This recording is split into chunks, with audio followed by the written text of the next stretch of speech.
Mummy काय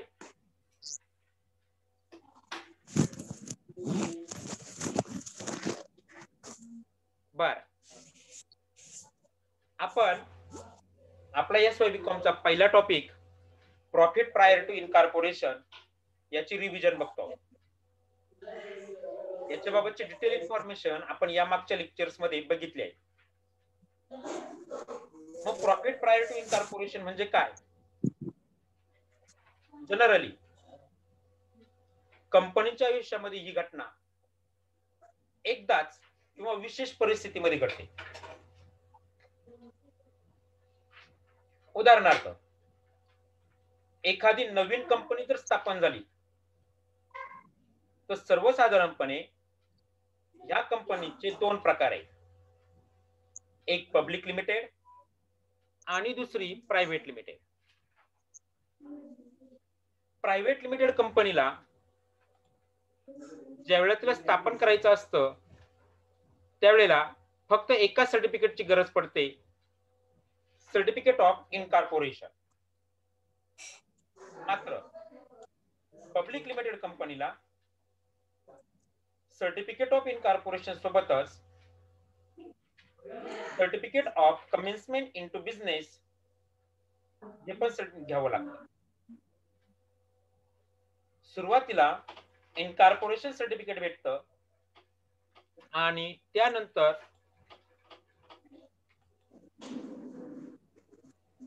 commencement of business हे certificate भेटत असतं. ही झाली पहिली कंडिशन की ज्यावेळेला नवीन कंपनी स्थापन होत असते. ही स्थापन होत असताना सर्टिफिकेट ऑफ इनकॉर्पोरेशन घेण्याच्या अगोदर म्हणजे प्रमोटर्स ज्या वेळेला आपला बिझनेस स्थापन करावायचा आहे ते ठरवतात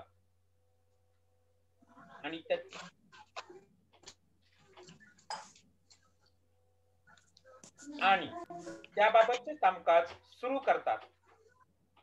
तेव्हापासूनच त्या कंपनीचे आर्थिक व्यवहार सुरू झालेले असतात. मग हे आर्थिक व्यवहार करत असताना जोपर्यंत कंपनीला सर्टिफिकेट ऑफ इनकॉर्पोरेशन भेटत नाही तोपर्यंत कंपनीचं अस्तित्व तयार होत नाही. म्हणून अशा वेळी नक्की त्याच्या अगोदर झालेल्या खर्चांना काय म्हणायचं, त्याची अकाउंटिंग ट्रीटमेंट काय करायची, कशा पद्धतीने करायची हे या टॉपिक मध्ये आपल्याला बघायचंय. माईक म्यूट करा.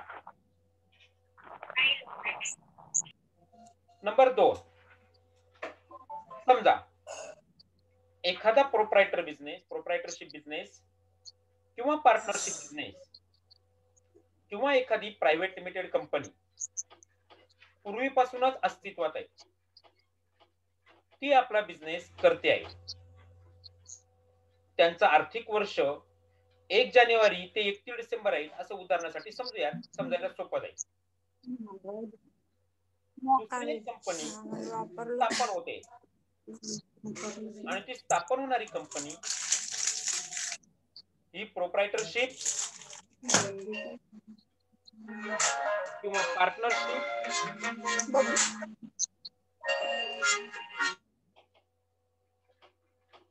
पार्टनरशिप किंवा ती प्रायव्हेट लिमिटेड कंपनी खरेदी करण्याचा विचार करते. मग ही जी काही नवीन कंपनी आहे ही त्या जुन्या व्यवसायाला खरेदी करताना आपल्या कंपनीचं इनकॉर्पोरेशन करते आहे. मग ती जी काही इनकॉर्पोरेशनची डेट आहे त्याच्या अगोदरपर्यंत त्या जुन्या व्यवसायाने जो काही बिझनेस केलाय ज्याला ती खरेदी करणार आहे तिथे कमवला जाणारा नफा आणि इनकॉर्पोरेशन झाल्यानंतर ज्या वेळेला तो खरेदी केलेला बिझनेस आपल्या मालकीचा होईल त्यानंतर मिळालेला नफा या दोघांचं क्लासिफिकेशन केलं जाईल. आणि इनकॉर्पोरेशन होण्या अगोदरचा जो नफा आहे त्या नफ्याला काय म्हटलं जाईल, त्याची ट्रीटमेंट कशी केली जाईल, नंतरच्या काळामध्ये मिळालेल्या नफ्याला काय म्हटलं जाईल, त्याची ट्रीटमेंट कशी केली जाईल, हे या प्रॉफिट प्रायर टू इनकॉर्पोरेशन या टॉपिक मध्ये दिलेलं आहे. म्हणजेच काय, ही जी काही profit prior to incorporation calculate करण्याची पद्धत आहे किंवा करावा लागतो, हा कुठल्या कुठल्या परिस्थितीत करावा लागतो हे तुमच्या लक्षात आलं असेल की ज्या वेळेला हा एवढ्या मोठ्या नावाचा माणूस कोण आला ऍडमिट व्हायला, की ज्या वेळेला एखादी नवीन कंपनी स्थापन केली जाते, नंबर 1. नंबर 2, अस्तित्वात असलेला बिझनेस जसं प्रोप्रायटरशिप, पार्टनरशिप किंवा प्रायव्हेट लिमिटेड कंपनी नवीन एखादा बिझनेस स्थापन होऊन तो खरेदी करतो आहे या जुन्या व्यवसायाला. अशा वेळेला त्याच सोबत खरेदी करणे म्हणजे ऍब्सॉर्प्शन करणे, त्याच सोबत व्यवसायांचं अमाल्गमेशन होताना हे profit prior to incorporation calculate करावं लागतं. मग बघा, याच्या बाबतची ही आपण माहिती बघितली. मग ज्या तारखेला त्या व्यवसायाचं इनकॉर्पोरेशन झालेलं आहे, म्हणजेच इनकॉर्पोरेशन सर्टिफिकेट मिळालं आहे, त्या तारखे अगोदरचा म्हणजेच आर्थिक वर्ष सुरू झाल्यापासून म्हणजे 1 जानेवारी पासून तर इनकॉर्पोरेशन सर्टिफिकेट मिळवपर्यंतचा जो काही कालखंड आहे त्याला प्रायर प्रॉफिट आणि इनकॉर्पोरेशन सर्टिफिकेट मिळाल्यानंतर ते आर्थिक वर्ष संपोपर्यंत जो काही कालखंड आहे त्याला आफ्टर पिरियड असं म्हटलं जातं. उदाहरणासाठी 1 जानेवारीला वर्ष सुरू झालं म्हणजे 31 डिसेंबरला संपणार आहे. इनकॉर्पोरेशन सर्टिफिकेट हे 1 एप्रिलला मिळालं तर जानेवारी, फेब्रुवारी आणि मार्च हे 3 महिने प्रायर पिरियड मध्ये येतील. तर 1 एप्रिल म्हणजे एप्रिल महिना पूर्ण, मे, जून, जुलै, ऑगस्ट, सप्टेंबर, ऑक्टोबर, नोव्हेंबर आणि डिसेंबर हे 9 महिने नंतरच्या पिरियड मध्ये म्हणजे आफ्टर पिरियड मध्ये येतील. प्रायर पिरियडलाच प्री पिरियड असंही म्हटलं जातं आणि आफ्टर पिरियडलाच पोस्ट पिरियड असंही म्हटलं जातं. आपल्या कंपनी ऍक्ट नुसार हा प्रायर पिरियड प्रॉफिट कॅल्क्युलेट करण्यासाठी डेट ऑफ इनकॉर्पोरेशन विचारात घेतली जाते आणि date of commencement of business ही सोडून दिली जाते, म्हणजे तिचा विचार करायचा नाही. जरी समजा ती कंपनी पब्लिक लिमिटेड असेल तरी सुद्धा. मग हा जो काही प्रायर पिरियड प्रॉफिट आहे किंवा प्री इनकॉर्पोरेशन प्रॉफिट आहे तो कसा कॅल्क्युलेट केला जातो, यासाठी 2 मेथड आहेत. एक, प्रायर पिरियड प्रॉफिटचं separate profit and loss account बनवून, म्हणजेच काय तर प्रायर पिरियड प्रॉफिटचं आणि आफ्टर पिरियड प्रॉफिटचं किंवा पिरियडचं separate profit and loss account बनवा.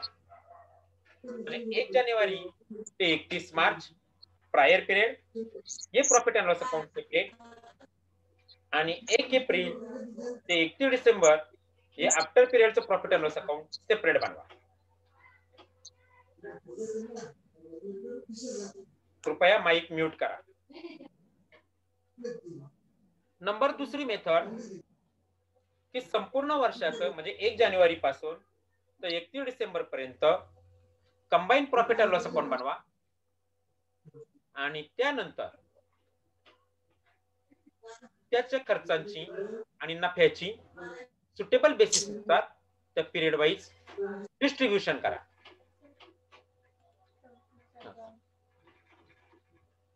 याप्रमाणे या 2 मेथड आहेत. मग separate profit and loss account जी काही मेथड आहेत ही मेथड गायत्रीला म्यूट कर. वापरण्यासाठी अवघड असल्या कारणाने ती जनरली यूज केली जात नाही. मात्र ही जी काही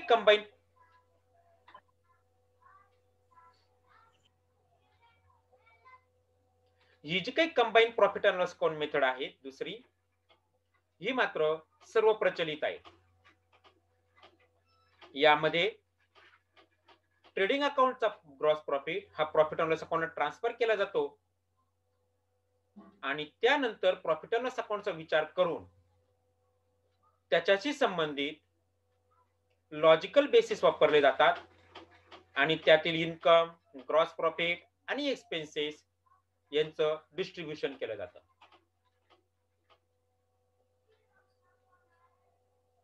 मग यासाठी जे काही प्रॉफिट अँड लॉस अकाउंट आहे याचं डिवायडेशन करायचं असतं, ज्यामध्ये एक बिफोर इनकॉर्पोरेशन आणि आफ्टर इनकॉर्पोरेशन या प्रकारामध्ये होतं. म्हणजेच खर्चांचं वाटप करत असताना 2 कॉलम केले जातात आणि उत्पन्नाचंही वाटप करत असताना 2 कॉलम केले जातात. प्रपोर्शन बेसिस वरती जे बिफोर पिरियडशी संबंधित आहेत तेवढं प्रपोर्शन बिफोर पिरियड मध्ये जाईल आणि उरलेलं प्रपोर्शन आफ्टर इनकॉर्पोरेशन कॉलम मध्ये जाईल. मग प्रॉफिटचं डिव्हिजन करताना प्रायर पिरियड प्रॉफिट किंवा बिफोर पिरियड शी संबंधित आणि आफ्टर पिरियड शी संबंधित याप्रमाणे डिवायडेशन केलं जातं. जनरली प्रॉफिटचं डिवायडेशन म्हणजेच ग्रॉस प्रॉफिटचं डिवायडेशन. जनरली प्रॉफिट हा कुठलाही प्रॉफिट असेल तो सेल्स वरती डिपेंड करतो किंवा सेल्स वरती अवलंबून असतो. म्हणून ग्रॉस प्रॉफिट हा सेल्स रेशोनी वाटला जातो. प्रायर पिरियड मध्ये असणारा झालेला सेल्स आणि आफ्टर पिरियड मध्ये झालेला सेल्स यांचा रेशो कॅल्क्युलेट केला जातो आणि त्यानुसार त्या दोन्ही पिरियड मध्ये त्यांची विभागणी होते.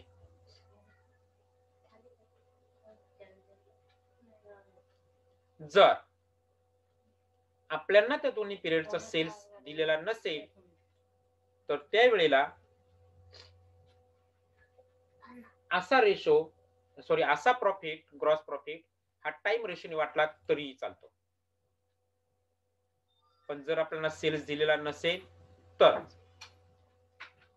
Otherwise in plain basis gross profit हा सेल्स रेशोनीच वाटला जाईल. नंबर 2, काही स्पेसिफिक इन्कम किंवा एक्सपेन्सेस.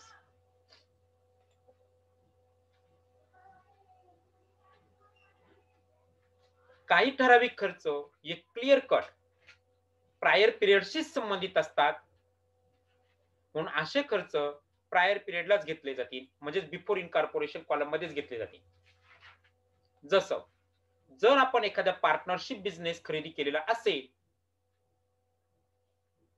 खरेदी केल्यानंतर ती आपल्या झाला तो बिझनेस, पण त्या अगोदर जे पार्टनर होते त्यांना जर काही सॅलरी द्यायची बाकी असेल तर ते अगोदरच्या पिरियडशी संबंधित आहे, तेव्हा ते पार्टनर होते म्हणून असा खर्च प्रायर पिरियड मध्ये जाईल, त्यात काहीच वाद नाही.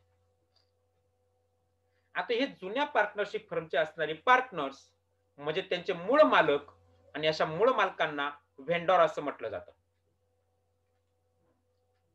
काही खर्च हे आपल्या व्यवसायाची स्थापना झाल्यानंतरच प्युअरली संबंधित असतात, भलेही ते अगोदर का झालेले असताना. तर असे खर्च हे नंतरच्या पिरियडशी संबंधित असल्याने किंवा नंतरच्या कामगाराशी संबंधित असल्याने किंवा कंपनीचं अस्तित्व तयार होण्यासाठी संबंधित असल्याने ते आफ्टर पिरियडशी संबंधित राहते, कारण त्यानंतरच कंपनीचं अस्तित्व तयार होणार असतं. म्हणून असे खर्च आफ्टर इनकॉर्पोरेशन मध्येच जाते. उदाहरणार्थ आपण पार्टनरशिपचा बिझनेस खरेदी केला होता, म्हणजे इनकॉर्पोरेशन होण्याच्या अगोदर जुने मालक हे त्या व्यवसायाचे पार्टनर होते. मग आता डायरेक्टर कधी तयार होतील, तर ज्यावेळेला कंपनीचे इनकॉर्पोरेशन होईल त्यानंतरच. म्हणून डायरेक्टर फी ही त्यानंतरशी संबंधित आहेत, म्हणजे आफ्टर पिरियडशी संबंधित आहे. आणि पार्टनरची सॅलरी त्याच्या अगोदर होती, पार्टनर्स होते म्हणून ते अगोदरच्या पिरियडशी संबंधित आहे. कंपनी स्थापनेसाठी जे काही खर्च झाले त्यांना प्रिलिमिनरी एक्सपेन्सेस होतात आणि ते कंपनी स्थापनेशी रिलेटेड आहेत, म्हणून ते कंपनी अस्तित्वात येल्यानंतर म्हणजे आफ्टर पिरियडशी संबंधित येते.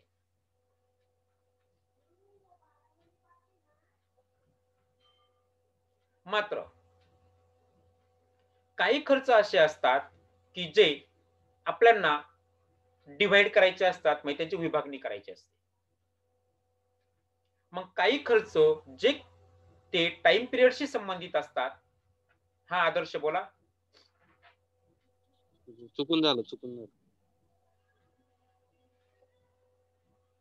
मग बघा, काही खर्च हे वेळेशी संबंधित असतात. उदाहरणार्थ रेंट, सॅलरी आणि रेंट हे महिन्यावरती दिलं जातं, म्हणजेच काळावरती डिपेंड करतात, म्हणजे टाइमाशी संबंधित आहे.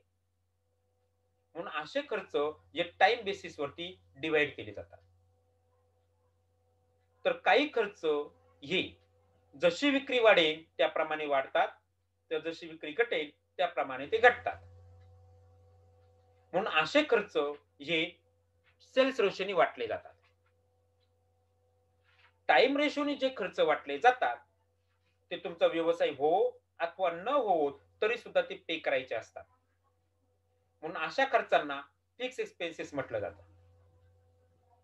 तर जे खर्च सेल्सशी संबंधित असतात ते खर्च विक्री वाढली की ते खर्चही वाढतात आणि विक्री घटली की ते खर्चही घटतात.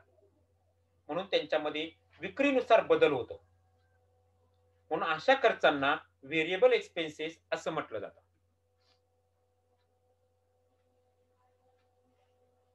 मग असे जे काही कॉमन एक्सपेन्सेस आहेत जे टाइमाशी आणि सेल्सशी संबंधित असल्यामुळे आफ्टर पिरियड मध्ये किती टाइम गेला, प्री पिरियड मध्ये किती टाइम गेला, म्हणजे प्रायर पिरियड मध्ये किती टाइम गेला, याचं आपल्याला कॅल्क्युलेशन करायचं असतं.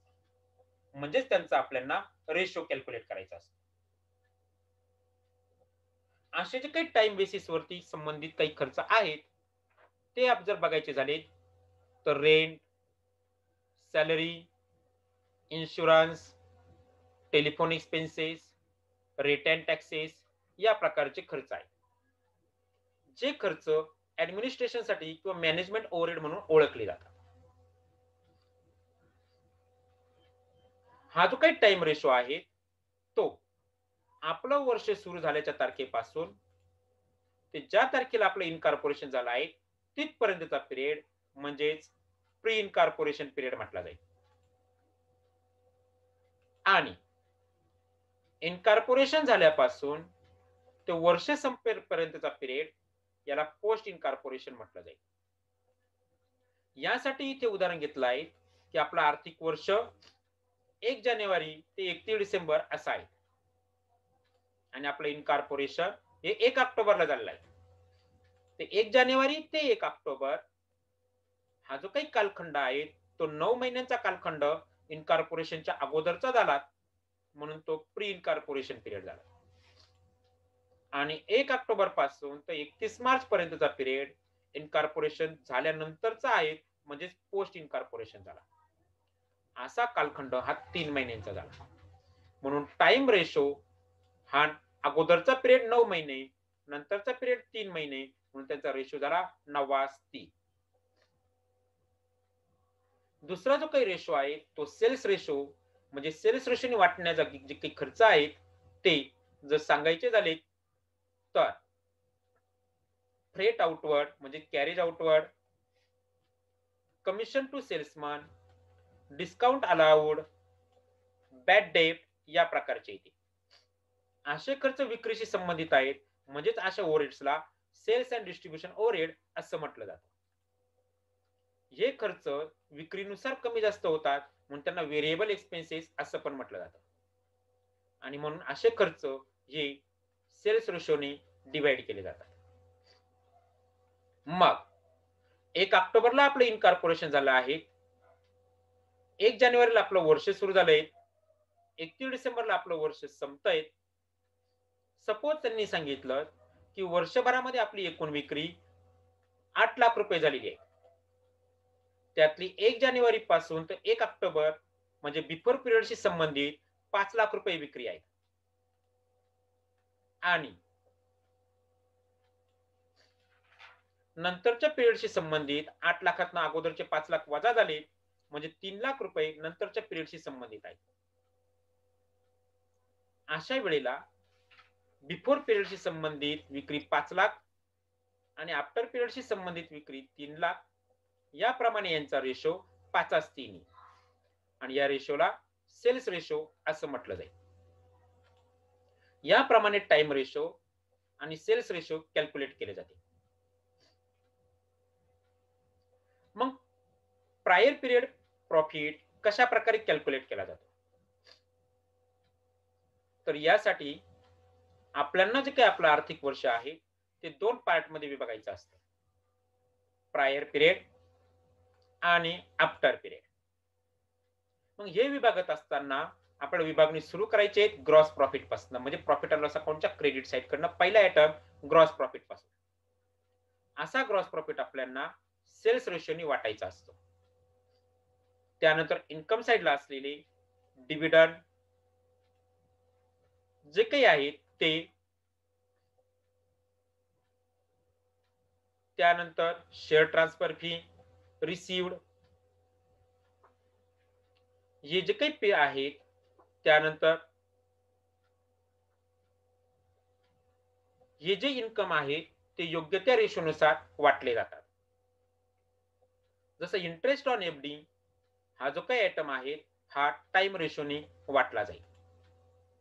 तर शेअर ट्रान्सफर फीज ही स्पेसिफिकली शेअर ट्रान्सफर किंवा शेअर कॅपिटल हे कंपनी स्थापन झाल्यानंतरशी संबंधित येईल, नंतरशी म्हणजे आफ्टर पिरियडशी संबंधित येईल. म्हणजे संपूर्णची रक्कम ही त्या आफ्टर पिरियड मध्ये जाईल. त्यानंतर एक्सपेन्सेस डिवाइड करत असताना जे स्पेसिफिक एक्सपेन्सेस आहेत, उदाहरणार्थ प्रिलिमिनरी एक्सपेन्सेस जे कंपनी स्थापनेसाठी झालेले आहेत, कंपनी स्थापनेसाठी म्हणजे कंपनीचं अस्तित्व तयार झाल्यानंतर त्याला मान्यता भेटेल म्हणून ते नंतरच्या पिरियड मध्ये म्हणजे आफ्टर पिरियड मध्ये जाते. जे खर्च फिक्स स्वरूपाचे आहेत ते टाइम बेसिसने, तर जे व्हेरिएबल स्वरूपाचे आहेत ते सेल्स बेसिसने वाटले जाते. व्हेंडॉरशी संबंधित म्हणजे जुन्या मालकांशी म्हणजे पार्टनरशिप किंवा प्रोप्रायटरशी संबंधित असणारे खर्च या अगोदरच्या आहेत म्हणून ते प्रायर पिरियडशी संबंधित दिले जाते. त्यानंतर नेट प्रॉफिट हा डिस्ट्रीब्यूट केला जाईल किंवा ऑटोमॅटिकली बॅलन्सिंग फिगर ही नेट प्रॉफिट येईल. इट मे बी तो नेट प्रॉफिट असेल किंवा इट मे बी तो लॉसही असेल. जर आपल्याला प्रॉफिट जर आला असेल तर प्रायर पिरियड मध्ये कॅल्क्युलेट झालेला प्रॉफिट हा कॅपिटल रिझर्व्हला ट्रान्सफर केला जाईल. तर प्रायर पिरियड कॉलम मध्ये वाटला जाणारा नेट प्रॉफिट जसा कॅपिटल रिझर्व्ह होईल तसा जर तो नेट लॉस असेल तर तो कॅपिटल रिझर्व्ह ऐवजी गुडविल म्हणून ट्रीट होईल.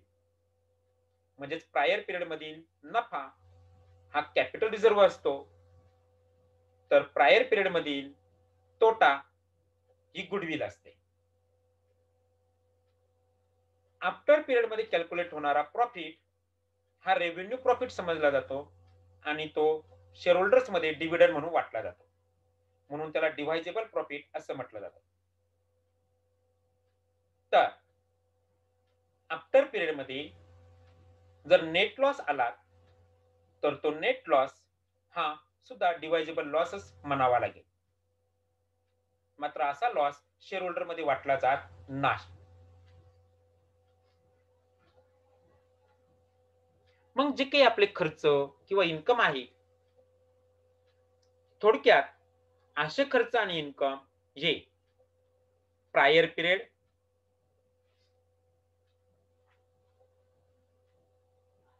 आणि आफ्टर पिरियड मध्ये आपल्याला डिस्ट्रीब्यूट करायचे असतात. त्यांच्यासाठी आपल्याला सुटेबल बेसिस यूज करायचा असतो. उदाहरणार्थ टाइम रेशो किंवा सेल्स रेशो किंवा time ratio, sales ratio purely pre पिरियडशी म्हणजेच प्रायर पिरियडशी संबंधित आणि पोस्ट पिरियडशी म्हणजे आफ्टर पिरियडशी संबंधित. म्हणजे खर्च आणि उत्पन्न वाटताना आपल्याला या चारही कॅटेगरीज विचारात घ्यायच्या असतात. मग प्रायर पिरियडशी संबंधित purely interest to vendor, salary to vendor या प्रकारचे खर्च हे प्युअरली प्रायर पिरियडशी संबंधित असतात. तर पोस्ट पिरियडशी director fees, discount on debentures and shares, preliminary expenses, त्यानंतर expenses on share issued, share transfer fees यासारखे खर्च हे प्युअरली पोस्ट पिरियडशी म्हणजे आफ्टर पिरियडशी संबंधित राहतात. टाइम पिरियडने वाटले जाणारे खर्च म्हणजे फिक्स एक्सपेन्सेस आहेत, ज्यांना ऍडमिनिस्ट्रेटिव्ह एक्सपेन्सेस असं पण म्हटलं जातं, ज्यामध्ये rent, insurance, printing, depreciation, audit fees, postage या प्रकारचे खर्च आहेत. तर सेल्स रेशोने वाटले जाणारे खर्च हे ग्रॉस प्रॉफिट, त्यानंतर सेल्स रेशोने वाटल्या जाणाऱ्या खर्चांना व्हेरिएबल एक्सपेन्सेस किंवा सेल्स ओव्हरहेड्स असं सुद्धा म्हटलं जातं, ज्यामध्ये सॅलरी टू सेल्समन, त्यानंतर commission to salesman, advertisement, carriage outward, discount allowed, bad debt या प्रकारचे खर्च येतात. साधारणपणे याप्रमाणे खर्चांची वाटप केली जाते. ही जी काही थेरी आहे ही मी प्रॉफिट प्रायर टू इनकॉर्पोरेशनची आपण घेतली होती, ही त्याची रिव्हिजन आहे. यावरती मी तुम्हाला उशिरा का होईना असाइनमेंट देणार आहे, ती आपण सॉल्व्ह करायची आहे. कोणाला काही अडचण बोलू शकता.